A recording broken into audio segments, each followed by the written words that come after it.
Hello everybody and welcome to a brand new series called Shawki On The Go, where we be discussing histro tips, what you can do in the OR to improve your experience with hysteroscopy. Are you sure you want to do this series, Yahya? While we're driving? This is actually our daily routine, me and Yahya driving to the hospital.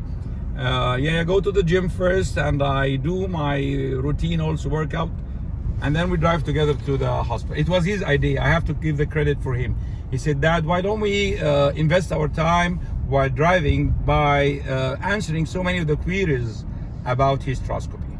So basically whatever I say now is our personal experience, which is not necessarily be accepted or published or certified, acknowledged by everybody, but this is what we do. So we have like 20 minutes till we reach the hospital. Yahya, what's about today? Let's take the topic of uterine septum today. One of the very common questions is, do you prefer to use scissors or resectoscope for the septum? Is there a difference? Is one better than the other? Because we see a lot of doctors coming and saying, oh, you did this septum by scissors, so that's why there is recurrence. And so even the word recurrence we hear sometimes in the septum. What's your opinion on all this? Well, actually, the tool used depends on experience and availability and depends on the procedure. In our work, Yahya, you have seen that we don't have a special preference. But when the septum is thin, it's not important short or long. When it is thin, scissors is okay, because the distance you travel from side to side is narrow. But when the septum is broad, when you start by the small scissor, when you start from one side, by the time you reach the other side, probably you get lost and you go up and down and you have an irregular cut. So it depends on, as I said, the septum and the available equipment you have. And also, if you do pre-operative ultrasound and color Doppler, if you can diagnose increased vascularity in the septum, here it's better to avoid the scissor. You have seen so many cases we get frustrated, and then we have to shift. We have to tell also all our mistakes, okay, or troubleshooting. We have to shift from a scissor to resectoscope. And this gets me back again to the issue of office hysteroscopy. If you have a bleeding and you want to go to a higher caliber equipment. So, do you have something else to add? What about after you conclude the septum surgery? Do you leave a balloon? Do you give hormonal therapy? Do you give an IUCD? What do you do? Give me a moment to take a right turn. Okay. Well, actually, the post-operative treatment of the septum was controversial until the evidence-proved publication with a multi-center study showing different post-operative approaches, comparing a balloon, IUCD, hormone replacement therapy versus doing nothing at all. I can see some exaggerated opinion. They say we put anti-adhesion gel. I think this is, you have seen in our work, we have never put anything of this. So the conclusion from the study, and I think it was from Italy, that the healing is perfectly well if you do nothing at all. And even when you leave a balloon, this could be a source of infection and lead to some adhesion. So the situation is different, you know that in Asherman. In Asherman, we do totally different. We put everything inside as a barrier, all right? But in a septum, do nothing.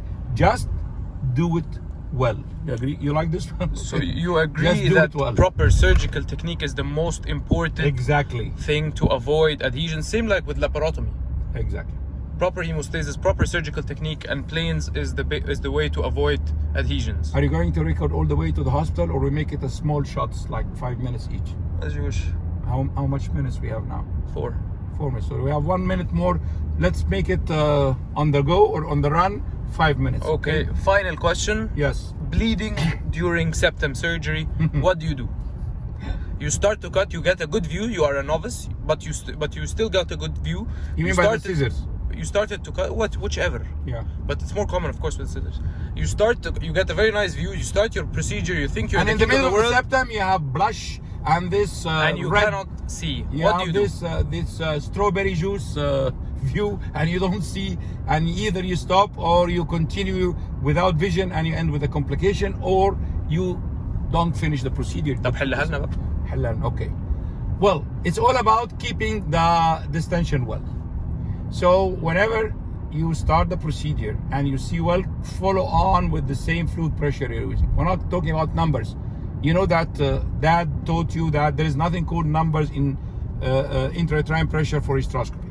We have this issue in laparoscopy. You put it in 15 and then you keep operating for 2-3 hours, you don't change the pressure. But in hysteroscopy, it's dynamically changing. Why? Because we have a leakage from the cervix. The uterus is dynamic organ with contractions all the time. It's muscular, it's vascular. So you have to continuously and dynamically readjusting the inflow, outflow, and playing with the inflow and close on and off. You know how we do this. You don't depend on the assistant or a nurse to play with the machine. You have to keep an eye. This is something that few hysteroscopists are aware, يا يحيى, إن هو to keep an eye on the fluid pump all the time, giving instructions to increase and decrease, and sometimes open the outflow or close the outflow. This is very crucial to get the view. So we know that the arterial blood pressure is 120/80 with a mean arterial pressure of 100. Okay, wait, I have to give a turn. There's some crazy person who wants to speed up with me. All right, so whenever the intrauterine pressure is less than the arterial pressure, finished. There is no chance for an operative intervention, because a little blood will turn the whole field into a strawberry juice, red color, okay, like a red wine, right? So you have to tamponade this vessel. There is no way to cauterize, you know that. I know that when you are starting hysteroscopy or enthusiastic, to touch and cauterize every bleeder, this will waste time and it will never finish, okay? You will never control it. So you have to tamponade by fluid pressure. Definitely there is a chance for more fluid overload and a higher chance for edema and blah, blah, blah, blah. So you have to finish quickly. You don't have the privilege to tamponade the bleeder and keep working for 20 minutes. But fortunately, our procedures in hysteroscopy, they are very short. Cutting the septum will not take more than 2-3 minutes if you see well. You don't have, you don't need much time to play inside. It's one instrument, one shot, one cut, and you finish. So I know the worry and the concern about the fluid overload, but there is no other solution other than to tamponade the bleeder and finish. Otherwise, I see some surgeons, very good surgeons, they don't increase the fluid pressure because they're afraid, but they come very close to the septum itself. So the bleeding is happening, but he is focusing only on a small spot, and he keep cutting without having a panoramic view. That's another option, but in my opinion, it's very dangerous because you don't have a panoramic view. You don't know when to stop. Either you perforate or you stop early without finishing. So when do you abandon procedure? When is it correct to stop the procedure? I leave it to you to answer. In my opinion, is when there is edema of the remaining endometrium and when it starts. That's a nice one, yes. When I said I leave it to you to answer because I don't have an answer in my mind. So, yes. Yahya is telling about preliminary warning signs about fluid overload. So just before the respiratory distress and pulmonary edema and the brain, and before all that. You see edema in the endometrium. Yes, little things happen. I thank you for telling this. So sometimes you find that there is a swelling of the endometrium. Luigi Montevici will love this one, by the way. I'm sure of that. You will find some edema on the endometrium. This means that you exceeded the limits, okay? Still, it's not dangerous for the patient, but it's dangerous for you. You don't see well. It will hide the ostia. You will not see well. Exactly. And at that time, we ask the anesthetist to check 3 points. Look at me. This, that, that. You tell it and then finish because we are approaching the hospital now. Yeah, we just check the parotids. They start to show swelling. The neck veins, congested neck veins. We also see veins on the forehead. This is a very common sign. And any changes in the pulse oximeter. Any of these have changes, we stop.